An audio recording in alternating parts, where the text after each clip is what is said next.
কি দেখে ভালো মানের মোটা তাজাকরণ ষাঁড় গরু ও দুধের গাভী কিনবেন? অনেক সময় নতুন খামারি ভাইজানেরা বাজারে ভালো দেখে গরু কেনার পরেও খামারে ঢুকানোর পরে দেখা যায় গরুর স্বাস্থ্য বৃদ্ধি হচ্ছে না। অনেক সময় দেখা যায় গরুর দুধ বৃদ্ধি পাচ্ছে না, যতটুকু দুধ বইলা দেওয়া হয়েছে ততটুকু দুধ পাওয়া যাচ্ছে না।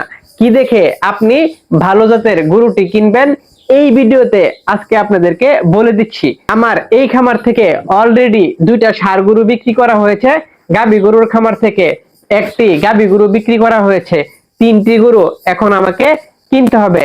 এই ঘরটা এখন সম্পূর্ণরূপে ফাঁকা। এই ফাঁকা ঘরে এখন রাখতেছি ছাগল। এই যে এখানে ছাগল পাতা খাইতেছে, এইখানে আবার কিছু রান্না করার লাকড়ি কিংবা পাতা টাতা রেখে দিছি। যেহেতু এই ঘরটা একবারই ফাঁকা, খুব দ্রুত সময়ের মধ্যে দুইটা ষাঁড় গরু এবং একটা গাভী গরু কিনবো। আর যখনই এই কেনার কথা ভাবতেছিলাম তখনই খেয়াল করে দেখলাম অনেক সময় নতুন খামারি ভাইজানেরা বাজার থেকে গরু কিনতে গিয়ে প্রতারণার সম্মুখীন হচ্ছেন। প্রিয় ভাইজানেরা, কয়েকটি জিনিস দেখে যদি আপনি গরু কিনেন তাহলে গরু কিনতে গিয়ে কখনো প্রতারিত হবেন না। এক নম্বরে গরুর দৈহিক গঠন। গরুর দৈহিক গঠন লম্বচূড়া হইতে হবে। অনেক সময় গরু শুকনা হইলেও চলবে, কিন্তু দৈহিক গঠনটা আকর্ষণীয় হইতে হবে। দ্বিতীয় নম্বরে যে বিষয়টা দেখবেন, গরুটা শুকনা হইলেও সম্পূর্ণরূপে সুস্থ আছে কিনা। যদি গরু অলরেডি স্বাস্থ্যবান হয়ে থাকে সেই ক্ষেত্রে গরুর শরীর চমকাবে, গরুর চোখগুলা একদম উজ্জ্বল আকৃতির হবে। যদি গরু শুকনা থাকে সেই ক্ষেত্রে গরু অবশ্যই চমকাবে না। এই ক্ষেত্রে অনেক খামারি ভাইজানেরা শুকনা গরু কিনতে গিয়ে অসুস্থ গরু কিনে ফেলেন। দেখতে হবে গরু সুস্থ কিনা। কিভাবে বুঝবেন বাজারের গরুটি সুস্থ? এক নাম্বার বিষয় দেখবেন গরু জাবর কাটতেছে কিনা। দুই নাম্বার বিষয়টা দেখবেন গরুর নাকের অংশটা ভিজা ভিজা আছে কিনা।